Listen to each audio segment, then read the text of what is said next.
In front of me is Oppo Find X3 Lite, and let me show you how to activate and use camera timer.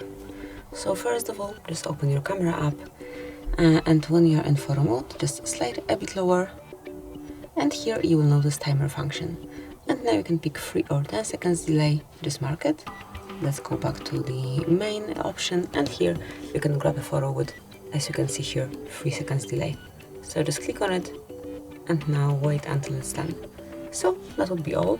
Then you can switch it off easily by sliding down again, and then just switch it off by tapping on this first icon, and now the picture will be grabbed right after you click.